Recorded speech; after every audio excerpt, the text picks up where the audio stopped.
Hello, we're filming with Ricky Gervais and we're having a problem with the drilling. I wonder if you can... That's going to do anything. You're Stop. Oh, you're filming with Ricky Gervais. Cut. Stop the drilling. He said the two magic words in Hollywood. Ricky Gervais. Oh, the drilling stopped. Thanks very much. All right?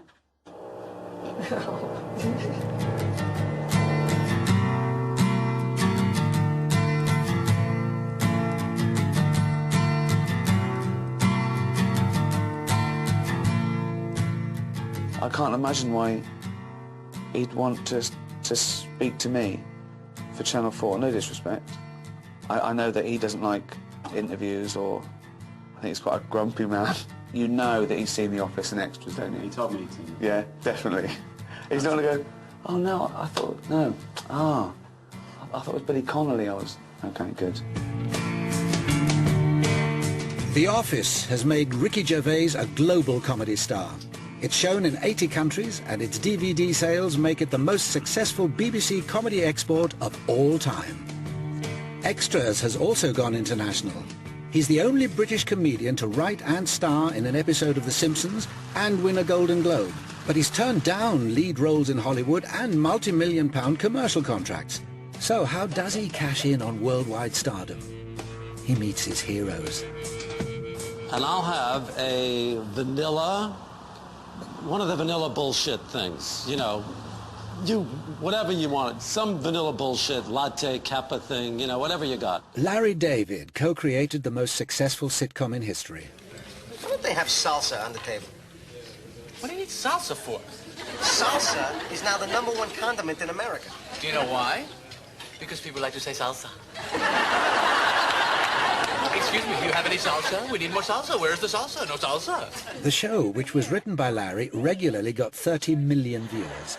Following this huge success, he chose to shun the networks and epic ratings to go to HBO and have complete creative control, writing and starring in his own series, Curb Your Enthusiasm. It's a cafe latte? What is that, milk? Milk. Milk and coffee. Coffee, yeah. Milk and coffee, who would have thought? You know, milk and coffee, oh want. my God, what a drink!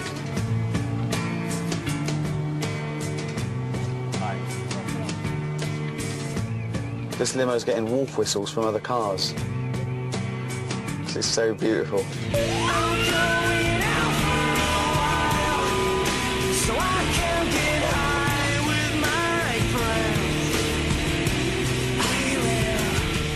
At least it was like a full body shot and other things happening. If that had been my face, think how big that would have been. My big, fat, 100-foot face.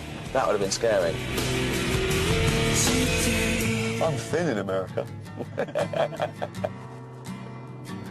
But I still wear black. I went straight up upstairs and got it for you. I can help you out with shaving, by the way. I want to film this. I thought we are filming this. No. I have great shaving You were going to wait there, and then I was going to bring it in. Oh, sorry. I thought we were rolling. Hi, we're doing another take? We are. No, aren't we just filming this? Huh? We are filming this. Oh, we are now. I mean, I have to act? You want me to come in and act now? Yeah. What do we do? Do you mind if we film you while you're putting on a bit of... No, Great, let's do it. okay. I'm just going to take down a little bit of the redness. What redness? No, it's true. On my nose, is that a little red? I thought there was something wrong with me. I had to go to a dermatologist. Yeah.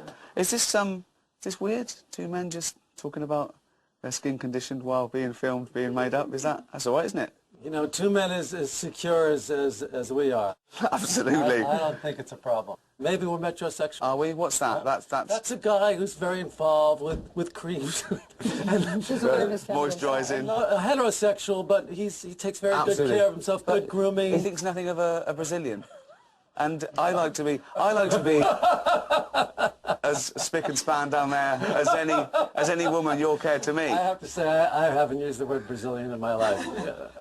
Now, the onus is pretty much on you for most of this, isn't it? You know, you're the interviewer, right? Yeah. So I'm the guy who should be really relaxed about this. Absolutely. I don't want to have to feel like I'm on a date here, right? I'm not on a date. Just because I talked about Brazilians, that was... I wasn't bringing that up to fist for compliments. No, I mean, I know. No. I'm going to give you a little chapstick. What's that? Chapstick for chap lips? No. I think that if you use that chapstick stuff, yeah, I think you'll start getting chapped lips all the time. I really do. Because you assume that your lips are being mollycoddled and they need to go out there and be a man. Yeah. But thanks very much for doing this. The only reason I'm doing it is because it's in England. Sure. And nobody I know will be watching. So there's a great freedom to that. Right. I was hoping that it's because you had And admired also, me and yes, my work. yeah, no, of course. Obviously, that has something to do with it, yeah. Yeah. When I was doing stand-up, I would never let anybody come see me. I only wanted strangers in the audience. I couldn't stand it if I saw a face, and if I recognized the face. It would throw me. I went to see some comedy last night. I sort of just snuck over to the comedy store on Sunset. I saw 8 acts. Every single one of them, their catchphrase was, "What the fuck?" What the fuck? Right? And they all talked about their ethnic parenting. It was like, if it was a Korean bloke, it was like, oh, my daddy go, "Why you want to go into comedy?" The Jamaican, "Why you want to go into comedy?" It was like, just change the race and then use, "What the fuck?" Every single one of them. Can you say fuck on your show? Yeah. You can? Yeah? Do you want to? No, do you? No, not this show. Oh, extras. Extras, yeah. Yeah, I mean, we keep it down. I mean, Yeah, I it's, try and keep my mind down. Yeah. Can I just remind you of a scene, the opening of the restaurant, which was like an opera of swearing. Fuckhead, shit-faced, cocksucker, asshole, son of a bitch!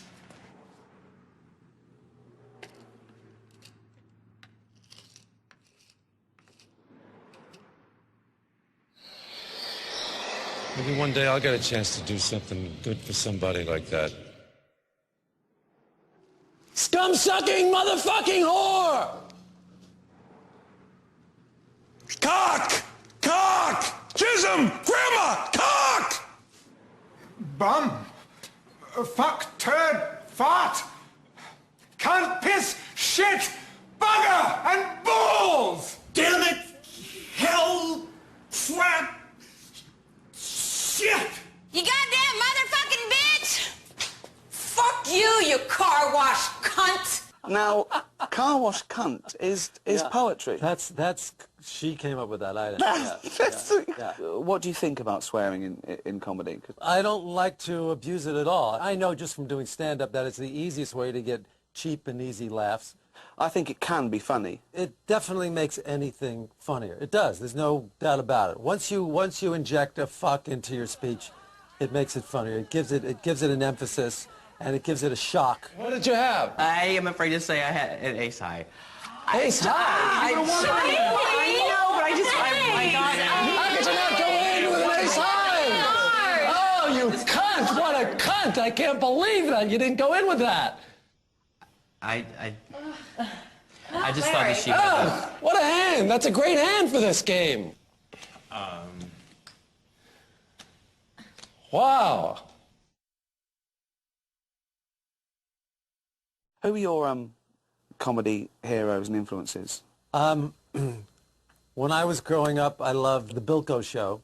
For the life of me, Sergeant Bilko, I can't understand how he lost. You know, lots of people go to the races, win a little, lose a little. Not us. We brought our own expert. Born and raised on a farm in Kentucky, knows all about horses. Joined the army. Why? So he could pick a horse for us that came in absolutely last. Good boy. He was doing what we were doing in a way, doing these guys who are saying and doing things that nobody else would say and do nasty things and being unlikable and being deceptive. I talked my platoon into putting up a bankroll, and I'll zing. Half of it is gone. How am I going to face that platoon? Hiya, boy. Don't lean on him, he's liable to collapse. Not him, Sarge. He's a real thoroughbred. He's got courage. Yeah, well, let him face the platoon. It's the same plot every week. He's trapped, he's in this, it could be prison or whatever, it just happens to be the army. It laid out the blueprint for sitcom, I think. I love Bilko. And I loved Abbott and Costello. Chuck, what? Do we have to sleep in this room? Why, you're not afraid, are you? No. But if you see a pair of pants flying through the air, don't grab them. Why? I'll be in them! Right. I loved Abbott and Costello. I did, but I always felt that I had Laurel and Hardy. Well, here's another nice kettle of fish you pickled me in. I think they were too sophisticated for me when I was a kid. There was something I didn't quite latch onto about them. I don't know why. It's the relationship that I love. I'm with this idiot. It's almost like I'd be okay if it wasn't for this fool. And it's the way they share that screen time that Stan's the idiot and he says stupid things, and Ollie can't believe he says those things. Well, what's the matter? Where's that clock? What clock? The clock you paid $290 for. Why, that's ridiculous. Where would I get $290? Where's that clock? I don't know. He said he was going to keep it in the dark. And if I didn't keep my mouth shut, then nobody'd be any the wiser. Oh! Now, why didn't you keep your trap shut? And I think there's a certain amount of that with you and Jeff. You take turns. Sometimes you're the Stan, where you say the wrong thing and it's out there. And sometimes you're the, why do you say that? What, you're an idiot. Oh, my God! What are you... Here. Oh, needed this. Susie's here. What? Oh, What hi, is Susie. going on here? What are you doing here? The amount of sleep that I've lost... What thinking are about you this... doing here? Listen, and I'll tell you. Sammy's shelf has been on my mind. I've always thought the shelf was loose. And you brought Larry to help you with the shelf? I know a lot about shelving. I put up all the shelves in my house. And You put the shelves up in your... I find that He hard to knows a believe, lot Larry. about shelving. No, I put them all up. And I Mr. was California gonna, Closets over check here out all of a sudden? the shelves here. Look, get the hell... Leave! Jeff, in a way, has a tough role on my show because he's a confidant. Sometimes he's just there to be helpful to the story. You know? It's such a useful character, though, isn't it? Because he knows everything. And, I couldn't do the show without that character. It's almost like setting you up. You know, it's sending you on your way. And yeah. Now, Cheryl is so adept at She's doing great. that kind of thing. Oh, by the way, did you tell Wanda she has a big ass? I didn't tell Wanda she Yes, had you a did. big ass. She'll always know exactly how to make a scene funnier. Why? What's the big deal? What if I did say she has a big ass? So what? That's not so terrible. What's the matter with a big ass? I like big asses. There's no problem. You like big asses?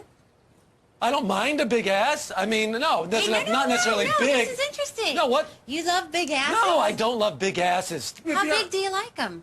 I like them just the regular. I like them just like yours, okay? Oh, That's how I because like 'em. mine is really big. and No, I it's like not 'em big. really big. It's not. It's good size. You just said I love big asses I and I know. like yours. And completely gives herself over to it. No ego at all. Always knows where to take a scene to get it funnier. All there's this stuff nothing is kinky. unfolding now. Nothing's Which unfolding. is interesting. After years together, I'm just finding out. What are you like, crazy? all these No, sexual that's things so about you that I untrue. have no idea. No, I'm not the deviant. I didn't say deviant. Presumably you get the ideas from real life, their observations or things that you think may happen. And is it all for the comedy, or is there any part of it that's you getting something off your chest? I'm not consciously trying to get things off my chest, I don't think. But things do occur where I go, this will be a good thing to do on my show, that had I said it at the time, I would have gotten something off my chest. Right. Like this one scene that we did, the check came and Cheryl and I were out to dinner with another couple. Come on, Larry. No splitting. Please. No splitting. You picked up the last one. Thank you, Stu. Anyway, thanks, Stu. That's very nice of you. Thank you. You're welcome. What about me? You can thank me too? And thank you, Susan. You're welcome.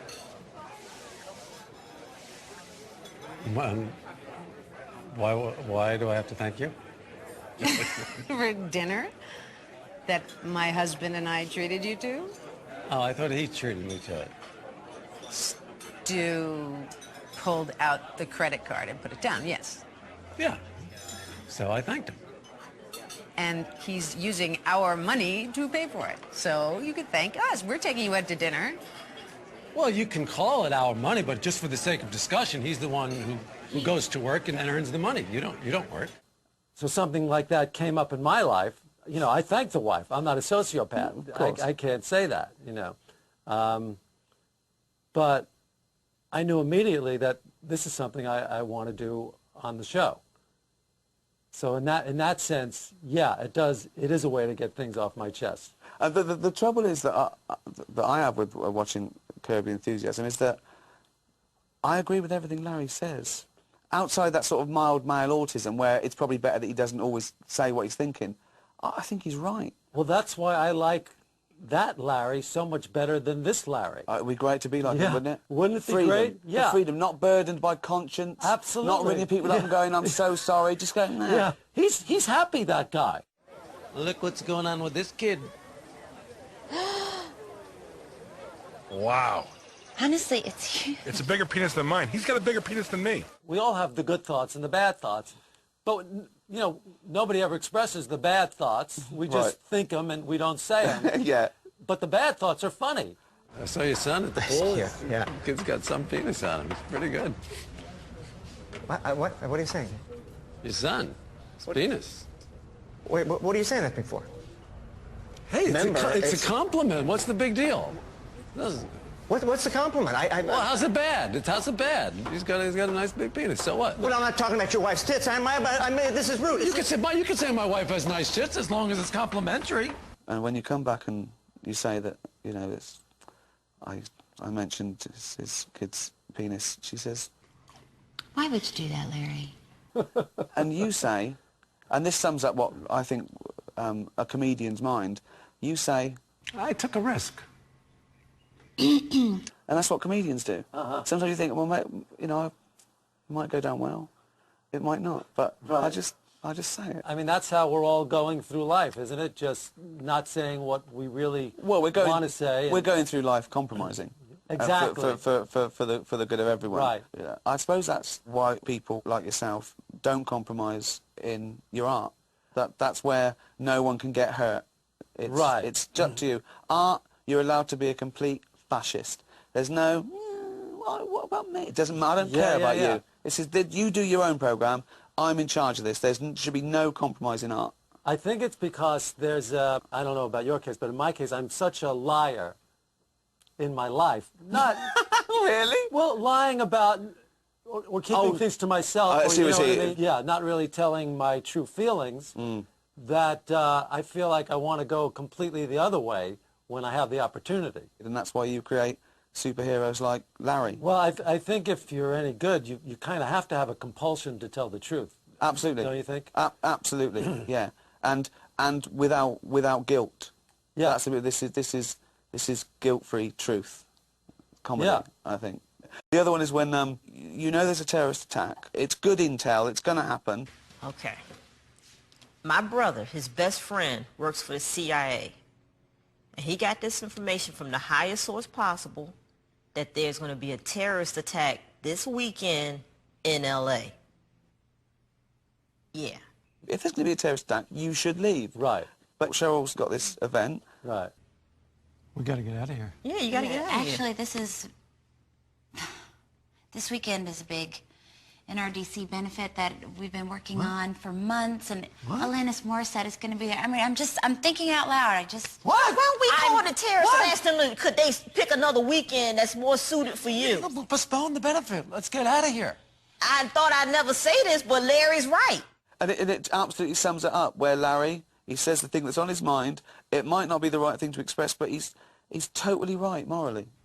Well, maybe, you know, maybe I can go. And where are you going to go? Could go golfing at Pebble Beach. Eh? Why do I have to go down with her? Yeah, why is it all the burden on you to stay to her event? Why didn't she come with you and not be killed? Right. Surely it'd be better to not be killed together. She has the option of coming. She has with the me. option. Yeah. You've given her the option. Yeah. She can't see that. If you feel good about one of us dying and the other one surviving, and you can live with that for the rest of, then you should go golf this weekend. I'll think about it. The one thing about that scene that I should mention that's interesting is that was completely made up on the spot. That wasn't even in the script at all. The idea of staying back. Yeah, that wasn't in the script at all. What happened was when Wanda leaves the house at that moment, and the two of us are left on the couch, the scene was supposed to end there, and nobody, the director didn't yell cut. Lovely. Again, it's the bad thought. It's the bad that thought. usually goes unexpressed. Yeah. With the writing process then, presumably you storyboard the whole trajectory and individual episodes, and then how does it get from the idea to screen? You know, I walk around with a little pad, and whenever I get an idea, I jot it down. And then I have another book where I take all the ideas and I put them in another book. In your best handwriting? In my best handwriting, yeah. So before I write a show, I'll just, you know, look in the books, and then I'll think, oh, that would be funny to do with that. Oh, those two ideas really would work well together. And so what would a typical script say? Laura, bring me in a script. Oh, fantastic. Huh? I don't care. Bring me in anything. Bring me in something from, not this season. Bring me in something from season 4. And, you know, so I'll take 2 or 3 ideas and kind of put them together and build a story. Okay, so this is from the show, the carpool lane, when I picked up the prostitute. Yeah. I'm not going to use the carpool lane by myself, because I don't want to. Well, that's the difference between you and me. All right, goodbye. Hey, Daddy, you want a date with Mama?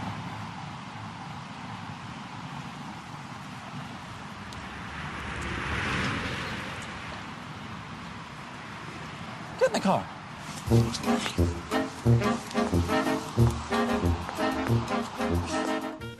Larry and Monine are zipping along in the express lane. Larry tells her he doesn't want any sex, but he'll pay her for a time. She's never been paid for a time before. And she tries to figure out how many blowjobs and other forms of sex she'd normally have within that period, which Larry, of course, disputes. So, you know, there's tracks to go on here. Exactly. I can get 4 blowjobs an hour. 4 blowjobs in an hour? Oh, yes, I'm good, okay? Hey, I drove a cab. I used to drive around for 2 hours. I couldn't get a fare. You telling me you're getting 4 blowjobs in an hour? Yes, honey, you done picked up the best. Honey, I got a red snapper that talks to you. You know what it's saying?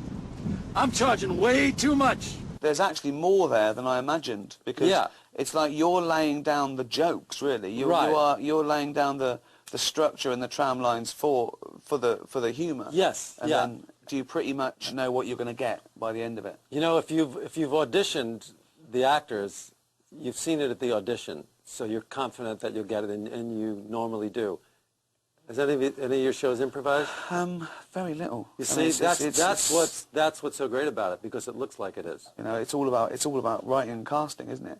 And in your show, how do you know these people can do that? Because you're asking so much of them, aren't you? The lesson I've learned is always audition, so you're confident that you'll get it, and you normally do. But sometimes we give out parts to a known actor. Great seeing you. Bye, Christine. Bye, guys. Why don't you come up front? I'm okay. Come on up front. I'm good. I'm good. Are you serious?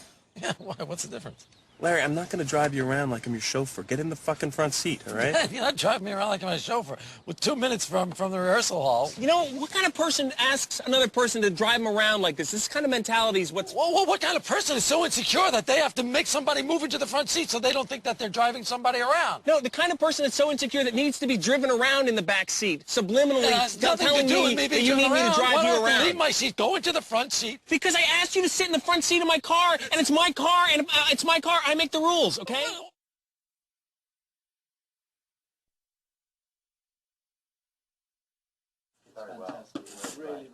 What is this going to be cut down to? About an hour. An hour? You're kidding. It's an hour? It's a difficult question for you. I love Jewish humour, but I don't know exactly what it is. What's Jewish humour? I really don't know. I don't know what it is. I know that there's a lot of Jews in comedy. There's themes to Jewish humour that you could probably cite. Neuroses. Don't you see the rest of the country looks upon New York like we're left-wing communist, Jewish, homosexual pornographers? I think of us that way sometimes, and I live here. There's a lot of complaining, I guess. Being dealt a bad hand. It's heavy, isn't it? The weight of the world on your shoulders. Fantastic, complaining. Yeah. I think it's a lot of that. My parents really didn't like me. They told me I was Jewish on Christmas morning, and they just wake up, you're Jewish! Empty stocking. talking, but... There's also a certain rhythm, I think, to the way that Jews talk that might be funny. Every Jewish woman wants to think she looks Hawaiian. Don't I look Hawaiian? People say I look French. I think I look Dutch. Do I look Spanish? You look Jewish, you dreck yente, that's what you do. Well, Yiddish is funny already. Yeah, I Yiddish. wanted to learn Yiddish because the words... Yeah. Amazing. It's a great language. Yeah. There's like a jazz to it. Yeah. I mean, like when you listen to Lenny Bruce's albums, there's a jazz to the way he talks. Titties are dirty and vulgar? No, it's the words, the way you relate. Are you sure it's the word, not the titty, that's dirty to you? It's the words, all right? Suppose we change the words to tuchuses and nay-nays. Well, that's a little better. I grew up loving the Marx Brothers. I noticed you've got a picture of Groucho, and there's such an amazing quote. He said when he was 80 years old, he said, I'm going to Iowa for an award, then I'm appearing at Carnegie Hall, it's sold out, and then I fly to France to be honoured by the French president. I'd give it all up for one erection. Not great. 80 years old. Yeah, the culture of Yes. Jews being funny comes out of the I guess some kind of oppression, because oppression would lead to humor, would it not? When you're in a terrible situation, the only thing you could do is be funny. Excuse me. Are you Jewish? Are you Jewish? You want to check my penis? Okay. Huh? Is that what you want to do? My real question is, Yeah, what were is you your real whistling? question? Yeah, what were you whistling? Hello, Dolly? No, it was Wagner. Oh, was it? Yeah, You, it's a sir, major won $100. I want to know what a Jew is whistling Wagner Do you for wanna when he know? was one of the great anti-Semites of the world. You know what you are? What am I? You're a self-loathing Jew. Am I? Oh, Well, yes, let me tell you yes, something. yes, yes. Jewish. I do hate myself, yes. but it has nothing to do with being Jewish. Okay. But what have we got to be oppressed about? Me and you? What's our No, issue? no, no, I mean, we're- you've got yeah. Jewish. I haven't even got that.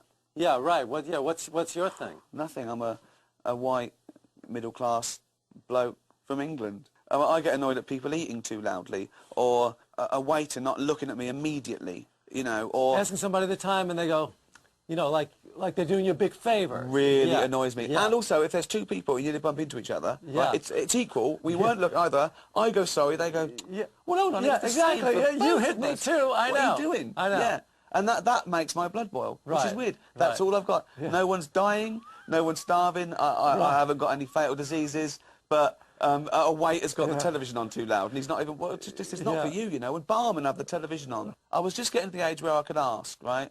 When you hit sort of like 36, you can go into a pub and say, can we have that telly off, mate? Yeah. Right? Then I became famous, and now I can't again. So I have to sit there and see it, because I don't want anyone to go, Right. oh, look, oh, he's changed. Yes, yeah, You know? exactly. People really want to say that too. Before it was, they're going to go, a bloke came into the room and he wasn't polite. Now they're going to say, Ricky Gervais came into the room, and they can pinpoint who that person is. Oh, well, it affects your tipping, that's for sure. Yeah. Yeah. And what do you do? Yeah. What do you up the tip? I got to double it, you know. But where does it stop with you? You give him $10, they could go, $10 is nothing to you. Yes, I know. See, that's the thing. Obviously, everyone knew who Larry David was from Seinfeld, but many people couldn't put a face to the name. After the first season of Curb, how did it change, you know, when your picture was suddenly appearing in the paper as well? How did that feel? It actually was, it felt good. I'm just talking about just walking around and going shopping, you know. Yeah, exactly, yeah. Because people seem to be enthusiastic about the show, and they seem to like me. It's kind of fun. It's like the world seems to be a friendlier place for me. It gives me more freedom. Right. Once I know people know who I am, it gives me a lot of license and freedom to behave in ways I normally wouldn't behave. So it was actually liberating for you? Yeah. I took the other route, and that I was suddenly very self-conscious, much more than I'd ever been. I end up just not going out in public. I mean, I'm very nearly Howard Hughes. Don't you think it's weird that people they think they know everything about you? I don't think we're meant to be recognised, are we really? but people really love and respect you. So when they come up to you and they say something to you, it's always nice. It's as nice, good as it yeah, gets. Imagine right. if they hated you when you were famous. Right, you know. exactly. That's But what I I'm think saying. You know, I was on a show in the early '80s, first show, and I just bought this convertible, and I took it out of the showroom. It was a Fiat convertible, and I put the top down, and I'm starting to make a little money. And I'm on this TV show, and I'm driving down Santa Monica Boulevard. I pull up at a light, and some guy yells out from the bus stop, "Your show stinks!" Oh. Put the top up. Yeah. And never put the top down again. That was it. Got rid of the convertible. Contrasted with that, this is a hoot for me. I was in Florida last week, and I was standing outside of a restaurant waiting for somebody, and a guy came up to me and said, "Are you alone? Do you want to come join me for dinner? I'm with my wife." I said, "No, that's okay, thank you." Yeah. But it's sweet, you know. Yeah, well, it is very sweet. It's just that, what do you say? You have to say, I can't. I want to say, you've watched the show. Do you? If you must came up to that guy on the show, do you think he would want to go sit and have dinner with a stranger? Think about it. When do I start? Oh, he said it'll just be a couple minutes. So you don't want me to start, is that it? It's a couple minutes. You don't mind, do you? I just think it's kind of weird. I mean, if you got your food come first, I would say go ahead and start. What do I care? Well, I would wait for you to get yours. I really wouldn't want you to wait.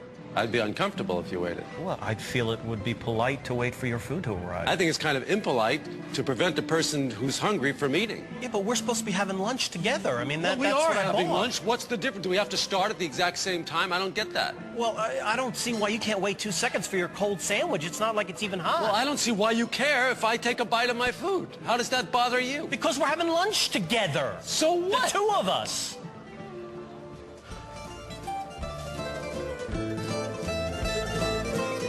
I came from sort of nowhere, so there was like a mad sort of interest, a mad frenzy, Right, and that gave me right. the creeps. The interviews just, you get bored with talking about yourself. Some of them are banal. I cringe every time I read anything, any interview. I cringe from it. Cringe. Because there's rarely a rapport with anybody who's talking to me. They don't listen even to what you're saying. They'll ask their question, and then they're waiting for you to give your answer, and then they ask their next question. It's never a conversation. It's always, you know what I mean? It's always It's just... this. They do this. They Yeah. go, are there ever times when you just, don't like what you've done? They're going, right, blah, blah, blah, blah, blah. Yeah. You obviously... That's exactly it. That's what I'm talking about. Yeah. Go right to the next one. And the other one is, Yeah. they go to that and go, Yeah. okay. I want to go, you're not giving me anything. I know. I say to him sometimes, Yeah. put that away. Talk to me. Yeah. You know. Yeah. You want to Yeah. hear. That's an amazing answer. Yeah. Right. So, where did you meet Jerry? Yeah. Now the other thing I have a hard time with is going on shows, talk shows and stuff like that. I only see a downside to it. I see me blurting something out, some faux pas that'll destroy me, Like if I had something booked like a month from now, the whole month would be ruined for me. I tried to get out of something today. Not this. No, not this. No, not this. I'm supposed to do this thing in New York. They called me a year ago, and I said no. And then I said, call me next year, just to get out, get out of it. Call me next year, never thinking next year's going to come and there'll be a call. So of course they called me, and I said, oh, okay. And now it's coming up, and it's on my mind. So I called up I said, I put on my funereal voice. I am so sorry.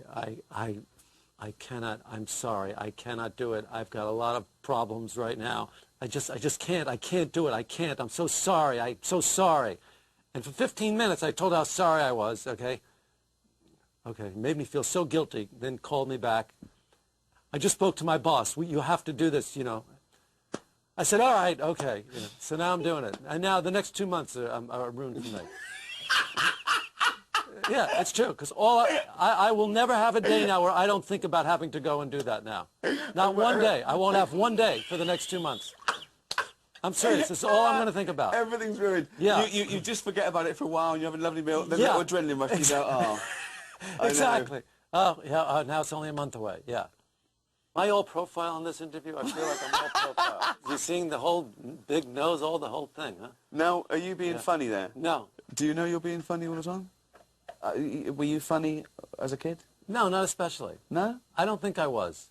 No.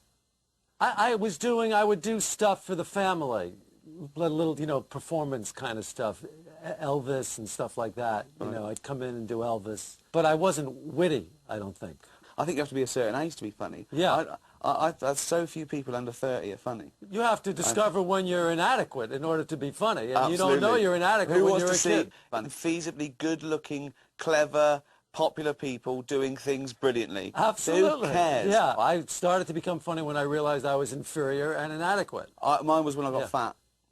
Well, Really, same properly. deal. Yeah, who's an audience going to laugh at? The guy who gets up on stage and talks about how he got the girl, or the guy who's telling the funny story about how he didn't get the girl? Come on. You can't give yourself a cool role. We've got to be the putts. Larry? Hey.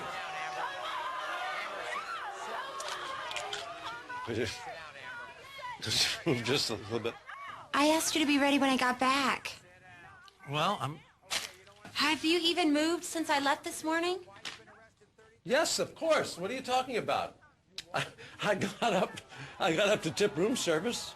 Have you just retired and this is what you're going to do for the rest of your life? And you're never going to work again? Of course I'm going to work again. When? I don't know. You're in the prime of your life. Are you just going to... No, I'm going to work when something comes up that I want to do. I would really like for you to get dressed so we can go look at this house. Fine. Fine. Thank you. All right, here's Brittany. Brittany, come on out. Look at that girl come out. Look. Look at her. You don't know me. You don't know me. Yeah, you all go fuck yourself. That's right. Yeah, come on. That's right. Oh, yeah. Come on, come on. Yo, fuck you. Fuck you. Yo, fuck you. I think you've managed to do it twice with Seinfeld and Curb Enthusiasm, is to do that thing that so many comedians, stand-up comedians, fail at, is getting real-life observations that they've had and rendering it with actors and not making it look contrived. You know what I mean? Usually a stand-up comedian gets his pilot and he just crowbars in, and it just looks like he might as well be talking to the camera. And then you want to go, well, it's good, but I know where you're going wrong. Because he's doing all this stuff from his act. Exactly, yeah. Right. And I see these comedians on chat shows where when someone said, they say things like, so, did you come on your bike, Larry? Oh, don't talk about bicycles. Oh, bicycles, schmicycles, listen. Oh. And it's just... I know. This is crowbarring stuff in, you know, when you work somewhere. It's crowbarring stuff in, but it's making it look like you're not. And that's why I think naturalism is so big and high on the agenda now in comedy. You're a stickler, as I am, for reality. When something takes you out of that reality, and it takes you completely out of the scene, don't you think? Yeah, I want to see someone get their hands dirty. I want to see a bit of their life. Yeah, also, I was never a big joke guy.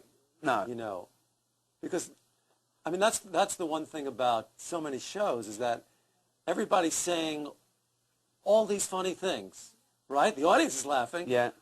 But nobody else is laughing. Exactly. They're saying jokes to their friends. Yeah. And then the friend doesn't even smile. Absolutely. And then the friend says something else equally as funny. Like everybody's always has to say something funny. I remember the first time I saw that reversed was, I think is it Play It Again, Sam, when Woody Allen gets beaten up when he goes home and he starts making Diane laugh.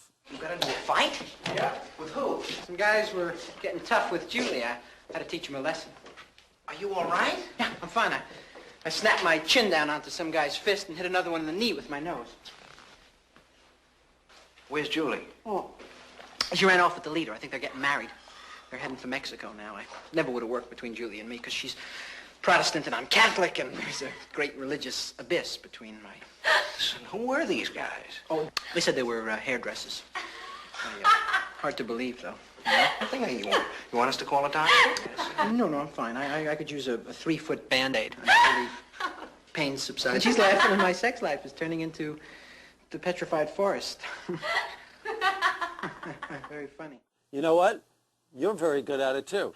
I've noticed the way, you know, I know it's a show and everything, and I'm serious. Listen, Yeah. listen to it. Whatever he says is the truth. This is I the don't know truth. what he's going to say. Because he is one of the few people who actually has genuine laughter. You have laughter on your show, and you laugh. And I when I watch it, I go, wow, it's great. It's great the way you did that. Yeah, well, it's nice, you know. I just think realism resonates more. You can go mad, you can go surreal, you can go fast, but as long as there's an element of realism and recognition, it's better.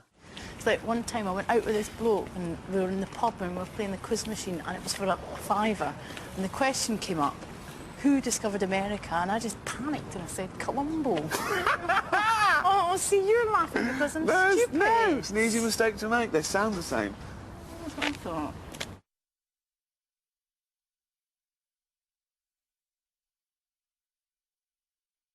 I did an interview and they were asking me my favourite things and lists and stuff, and I put George Costanza as the best sitcom character of all time.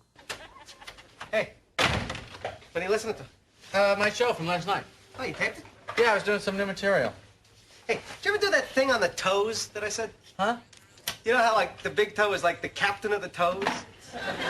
But sometimes the toe next to the big toe gets so big that there's like a power struggle, and the second toe assumes control of the foot. The coup d'etat. Yeah. Did you do it? Yeah. So? Nothing. Nothing at all. George Costanza famously is some of the things are borrowed from your real character. Why did you not play him? It was never even a consideration. Really? It was nothing that I even thought of or Jerry thought of or anybody brought up. It wasn't even on the table. I couldn't have done that and written the show at the same time.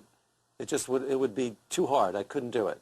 So this is the thing when George finally gets to start writing for the pilot, and right. He sees two girls and he thinks, well, now I can impress the ladies. Yeah. What do I do?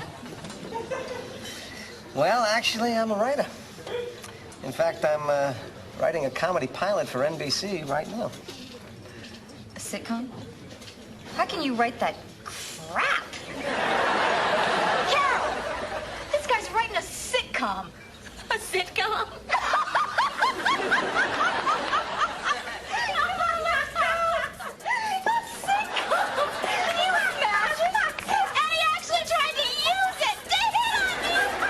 Yeah, I like to think that people go, that's the top of the tree. Don't waste your time with novels, right? Plays, sitcoms where it's at. That's the top of the tree exactly, in terms of artistry.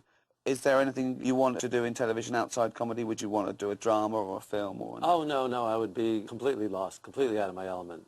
It would be laughable. It would really be laughable, yeah. I couldn't do it. I would have no barometer for knowing that it's good. How would I know it's any good? Well, I wouldn't know. There's no guides. Well, there's good drama. There is. And there's bad drama. Right, but people who are dramatists know when it's good. I wouldn't know if it was good or not. But how did you know it was good when you started writing comedy? If not, there was good comedy and bad comedy. If people laughed. People were laughing at this comedy club where people were going, what the fuck? It's that thing. I go to one of those comedy clubs and people go there and go, anyone here smoke? Anyone smoke weed? Get the munchies, don't you? What they should do. And I'm looking round at people and they're going, hey, you do get the munchies! You get the munchies!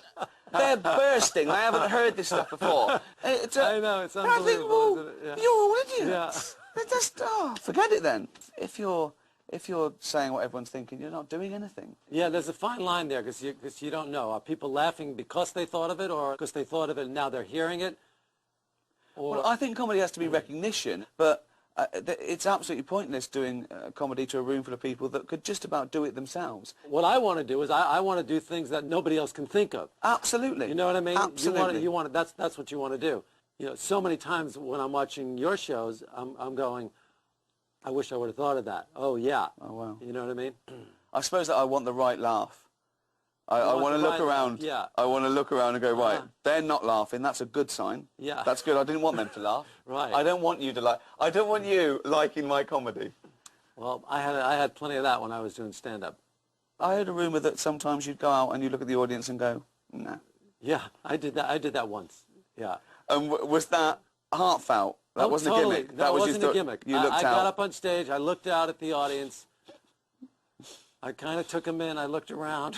What were they like? What was the demographic that said to you, they're not going to like this stuff? Just people I sensed no connection with. Nobody I ever wanted to sit down with and talk to. I didn't want to be talking to, I could tell on first sight. You know, my... hen parties and bachelor parties. Yeah, right. Yeah. Exactly. The warm-up guy throws stuff out and shows his ass. Right, yes, Brilliant. yeah, right. And I looked out and I went, no, yeah. And then I left, yeah. Well, I mean, after Seinfeld and with your success, obviously you never have to work again. What drives you? What drives you to keep going? Well, you gotta get out of the house. My mother always said you need a place to go. Yeah, I agree. You need a place to go, no matter what it is. You have to get out of the house and have a place to go every day. What would you be doing if you'd given up comedy, you came back from New York? Forget it. I'm not going to forget it. You mean I'm not going to do any writing or anything? Yeah. Well, what if it, to go back 20 years, you gave up? What would you be doing now, do you think? You mean I'd have to have another job, right? Well, I assume so. Okay, so I'm quitting show business. You 20 years ago, I quit showbiz business 20 years ago. And now I need a new job? Yeah. That's a good question. What would I do? I have no skills. What would I do? I don't know. Sell... Entrepreneurism is sell cars. Hi, I'm Larry. Hey, Larry. Archie. You know what? My wife's name is Veronica. So, this is the Camry I heard about, huh? This is the big boy, the top of the line. This is as good as it gets. Oh, really? You know, you hear Lexus, Lexus, Lexus. You don't hear Camry, Camry. But that's what you should be hearing. Well, tell me, what's in the engine here? What's in it? Big stuff. Big charging, crazy pistons, nutty pistons. Was it twin cam? Yeah, twin cam. What other colors? This is a fucking work of art. What's your name?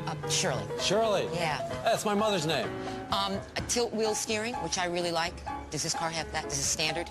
You know, you don't have the need to tilt in this car. I've never had a tilting need. I heard that these SUVs, that they sometimes they roll over rather easily. Roll over? Are you kidding? Look at this thing. Look at this. Look at that. Well, thank you so much. That's absolute pleasure. I think we got plenty. We've got plenty. Yeah. Thank you. That was fantastic. Thank you so much. Thank you, Ricky. Amazing. I'm going to get you the 2,000-year-old. Oh yeah. I think I've heard of that title. What is it on audio? Yeah. Can you come up with it? Oh, you did? Oh, okay. Have we got that? No, it's an album. DVD.